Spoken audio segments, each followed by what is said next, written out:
WhatsApp guys, क्या ban होगी धुरंधर 3? अरे 2 आ चुकी है, छा चुकी है। 2 और 1 को कुछ नहीं कहा गया, तो 3 अगर आएगी भी तो कुछ नहीं होगा। पहले तो मुझे नहीं लगता अभी इस सीरीज को ये इस तरीके से भी कंटिन्यू करेंगे काफी टाइम तक। देखते वीडियो 1 2 3 गो। देखिए, कुछ फिल्में अच्छी होती, कुछ बहुत अच्छी होती, कुछ कमाल की होती, कुछ एपिक होती है। कुछ फिल्में ऐसी होती हैं जो जब आती हैं तो लोगों का ये हाल कर देती हैं। मैं पागल हूँ। या धुरंधर के आने के बाद से देश के कुछ लोगों की हालत ऐसी हो गई है, उनके लॉजिक सर से ऊपर निकले जा रहे हैं। पहले जरा इनका लॉजिक सुनिए। मैंने मांग में डायरेक्ट ही कर रहा हूँ ना, मैं बोल रहा हूँ उनको ये करिए, पहले वो बैन करिए फिल्म, और इनकी सारी इंक्वायरी करिए, कहाँ से पैसा लाते हैं, क्या रहते हैं, कौन है ये, इनका हिस्ट्री क्या है, वो सब आगे आने दो। मतलब ये फिल्म ने इन लोगों को इतना ट्रिगर कर दिया है कि ये चाहते हैं कि फिल्म इंडिया में बैन कर दी जाए। समझ में नहीं आता कि यार ऐसी भी क्या मजबूरी है। भगवान ने 2 आंखें दी हैं, एक जबान दी है, 2 कान दिए हैं, जिसके बीच चश्मे भी लगा रखे हैं अलग से। उसको छोड़कर सबका इस्तेमाल कर लेते हो आप लोग। देश में बैठ के वो ना डिमांड पाकिस्तान की है कि भाई फिल्म हमारे यहाँ न चले, बैन हो जाए, वही डिमांड इन लोगों की भी है। ये क्या हो रहा है भाई?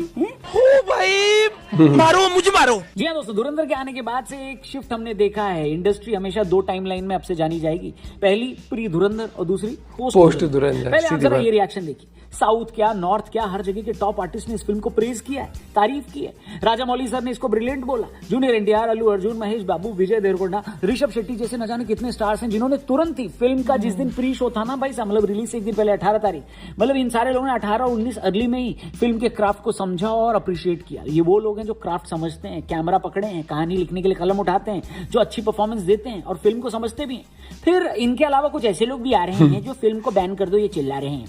बस इस वीडियो में यही बात करेंगे कि आखिर धुरंधर की नागरिकता बैन कर दिया और इसने कौन सी ऐसी कहानी शुरू कर दी है जो आने वाले हर आर्टिस्ट के लिए एक बेंचमार्क होगी। तो शुरू करते हैं। एक्शन! तो सबसे पहले दोस्तों, इस फिल्म ने बॉलीवुड को अपनी मोनोपोली समझने वाले लोगों को सच्चाई का एक थप्पड़ लगाया है। जी हाँ, इस फिल्म से पहले आदित्य धर जैसे कि इंडिपेंडेंट फिल्म मेकर की ड्रीम प्रोजेक्ट में कोई पैसा लगाने को तैयार नहीं था। दूसरी तरफ वॉर 2 और टाइगर 3 जैसी फिल्मों को सैकड़ों करोड़ों रुपए का बजट भी मिल जाता था। इस फिल्म को बचाने के लिए बोला जा रहा है कि आदित्य ने न सिर्फ फंड्स जुटाए बल्कि रणवीर ने भी बजट इशू आने के बाद खुद इसमें पैसे लगाए। अब सच्चाई कितनी हो तो आगे पता चलेगा, लेकिन रणवीर आज पहले से भी बड़े स्टार सिर्फ इसलिए बने हैं दोस्तों क्योंकि उसने उस पोटेंशियल को समझा जो कि सो कॉल्ड प्रोड्यूसर्स नहीं समझ पाए।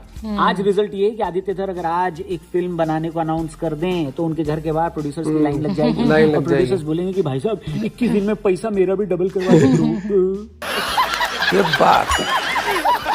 एक और चीज जो इस फिल्म ने की है वो है स्टार्स को पहचानना। राकेश बेदी, दानिश पंदोर, सौम्या टंडन, गौरव गेरा, सुविंदर विक्की, उदयवीर संधू, नवीन कौशिक, इनमें से ज्यादातर के नाम, जो असली नाम है, रियल नाम है, वो आप शायद न जानते हो, लेकिन डोंगा, पिंडा, ब्रिगेडियर जहांगीर, जमील जमाली, उजैर बलोच जैसे कैरेक्टर्स आपको अब जिंदगी भर याद रहेंगे। इसलिए क्योंकि इनसाइड कैरेक्टर्स की इंपॉर्टेंस को आदित्य धर ने समझा और वो इस फिल्म की रिस्पेक्ट लोगों को एक्टिंग की मिली। आप इन स्टार्स को सिर्फ ऐसे प्रोजेक्ट्स में देखते होंगे जहां से कॉस्ट कटिंग के लिए उनका इस्तेमाल होता था, क्योंकि ये काफी रीजनेबल रेट्स में आ जाते होंगे। लेकिन इस फिल्म ने इनके कैरेक्टर्स को एक ऐसी जगह दी जो कहानी के नैरेटिव के लिए जरूरी है। धुरंधर सिर्फ मेन लीड के आसपास नहीं घूमती, बल्कि ये अपनी कहानी को ऑनर करती है और सपोर्टिंग एक्टर्स को भी ऑनर करती है जिनका जितना किरदार था।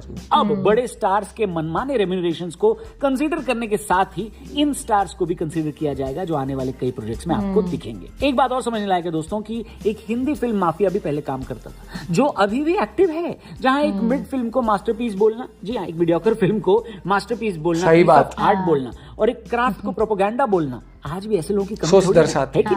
बात तो सही है। एक और चीज लोगों ने ऑब्जर्व की है दोस्तों, मुझे नहीं पता कितनी सच है कितनी झूठ है, पर हाँ, रणवीर की वाइफ दीपिका जी ने एक भी सोशल मीडिया कुछ भी नहीं डाला, कुछ भी पोस्ट नहीं नहीं डाला, मैंने ध्यान नहीं दिया। पर आप बताइए क्या आपने? कल मैंने एक रील देखी थी, फिर कुछ भी नहीं डाला। नहीं किया है तो वैसे भी उनकी पर्सनल चॉइस है भाई साहब, कोई जबरदस्ती थोड़ी उनसे करवा पाएगा। पर अगर वो एक पब्लिक फिगर है तो सवाल तो उठेंगे। पर आप बताइए रियलिटी क्या है, मेरे को नहीं पता, कमेंट जरूर करना। बाकी एक और ऑब्जर्वेशन एक्सपर्ट्स और जनता ने एक और ऑब्जर्वेशन उनकी है, वो ये कि इस फिल्म ने अपने प्रमोशन में एक भी ऐसी चीज नहीं की जो अक्सर बड़ी बड़ी फिल्में करती हैं। यहां तक कि धुरंधर के 1000 करोड़ पार करने के बाद भी धुरंधर 2 का प्रमोशन उतने तगड़े लेवल पर नहीं किया गया, क्योंकि आदित्य धर को, फिल्म के मेकर्स को शायद अपने क्राफ्ट पर भरोसा था। आज देखिए उन लोगों के रिव्यू को कोई पूछ भी नहीं रहा है जो अपनी हाइपर मैस्कुलिनिटी और अंग्रेजी की किताब लिए घूम रहे हैं। ये होता है सॉलिड कंटेंट का असर। क्या बात है सर। और अजीब बात पता है इस फिल्म की क्या है? ये कि इस फिल्म से जितना पाकिस्तान में लोगों को नफरत है, उससे थोड़ी ज्यादा नफरत हिंदुस्तान में कई सारे लोगों को। क्यों? मेरे को नहीं पता, आपको ये पता तो तो बहुत कमेंट करके बढ़िया ऐसे बात। लोगों के लिए 2 शब्द जरूर लिखिएगा। बाकी आपने फिल्म देख ली, आपको कैसी लगी वो भी कमेंट करके जरूर बताइएगा। मुझे बस ये जानना है इस देश के लोगों को क्यों तकलीफ हो रही है, और इस बहुत देश के ज्यादा लोगों हो के लिए रही कुछ है। गलत नहीं हुआ, इस देश के लोगों को प्रोटेक्ट करने के लिए, आपका फ्यूचर अच्छा करने के लिए वहाँ एजेंट दिखाया गया कि वो जिस तरीके से फंक्शन करते हैं, एग्जाम्पल जिस तरीके से स्टोरी बनाई गई, आपके लिए अच्छा हो रहा है और आपको बुरा लग रहा है। वाह भैया, जब सच में आपके साथ बुरा होगा तब आपको कैसा लगेगा, तब तो क्या बोलोगे होगा? सरकार तो हमारे लिए कुछ करती नहीं है। अबे सरकार छोड़ो, तुम्हारे लिए पिक्चर कुछ अच्छी बनती है, अप्रिशिएट जहाँ करना तो वहाँ तुमसे अप्रिशिएट नहीं होता। तुम्हारे नलके में पानी नहीं आएगा ना तो पाकिस्तान से नहीं आएगा कोई लोटा लेके कि धोले भाई अपनी। हाँ, उनका लेकिन तो खुद ही नहीं पानी बंद। दिक्कत यहाँ पर यह है कि सो कॉल्ड एक ग्रुप बना हुआ है लोगों का जिनको पाकिस्तान के अगेंस्ट कुछ भी आ जाए ना नहीं बर्दाश्त बस होता। ऐसे कैसे बना दिया। वॉयलेंस, अबे वॉयलेंस की बात करते हो, अबे फिर कहते हो सिनेमा नहीं आ रहा, ये नहीं आ रहा। अबे हॉलीवुड की पिक्चरें देखी है या तुम सिर्फ टीवी सीरियल ही देखते रहते हो? आगे बढ़ो। इनको सिनेमा समझ नहीं आता लिटरली। फिर कहते हैं और अमेरिका की पिक्चरों की बराबरी नहीं होती है, उनकी स्पाई मूवीज नहीं देखो, ये उनके देखो, वो नहीं देखो। उनके मार्वल के लिए तो भाई ऐसे पागल है लोग। जब उनका 007 जेम्स बॉन्ड वाले कितने पार्ट आते थे, हाँ, यहाँ के रिव्यूअर्स ऐसे हो जाते थे कि बिल्कुल भाई क्या क्या ही एब्सोल्यूट सिनेमा बना दिया। हाँ।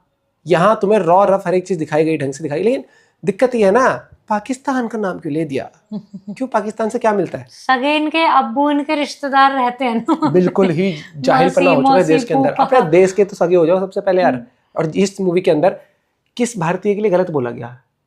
हमारे अनसंग भारतीय हीरोज, छोड़ हर यहाँ एक चीज। पाकिस्तान में भी जो मेन टेररिज्म वाले उनके लिए बोला गया। किसी उसने आरजे रौनक ने बोला नहीं था कि वहाँ ये तक दिखाया जैसे रहमान के की जो वाइफ को मतलब वो कितना रिस्पेक्ट भी करता था, किसी भी कि उसको ऐसा नहीं भाई दिखाया। ये तक बोल दिया कि वहाँ के लोगों के लिए भी वो गलत है, हमारे लिए तो है ही। अब इन्होंने ऐसे कर लिया था, आंख बंद कर ली लेकिन थी। जिनको नफरत करने में मजा आता है उस देश को, यहाँ के लोग भी मतलब एक तरीके से वैसे दिखा रहे हैं कि ये।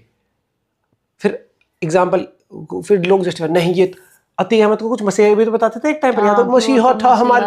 अबे तेरे को 2 रोटी फालतू खिला दी हुई तो इसलिए खिलाई हुई, उसे घर में एक्स्ट्रा बन गई थी। ठीक है, तुम जैसों के घर उजाड़ उजाड़ के उसने जमीन जायदाद पता ना क्या क्या उल्टी उल्टी चीजें करी थी।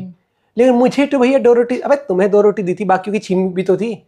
वो चीजें होती है, एक पर्टिकुलर कॉन्टेक्स्ट समझता है। मूवी ने बहुत अच्छे से दर्शाया कि किस तरीके से बहुत सारी चीजें जो आप एक समझ सकते हो, एंगल दिखाए नोटबंदी से लेकर हर एक चीज। बहुत लोग अब जिन्होंने नहीं समझ पाए थे आज भी समझे वो ढंग से ना। लेकिन कुछ अभी भी ऐसे नहीं, नोटबंदी की क्या जरूरत? अबे पता है हमें कि उस पैसे का कहाँ पर किस तरीके से, वही वाली बात है। अपना पॉइंट शेयर करेगा। Bye, take care.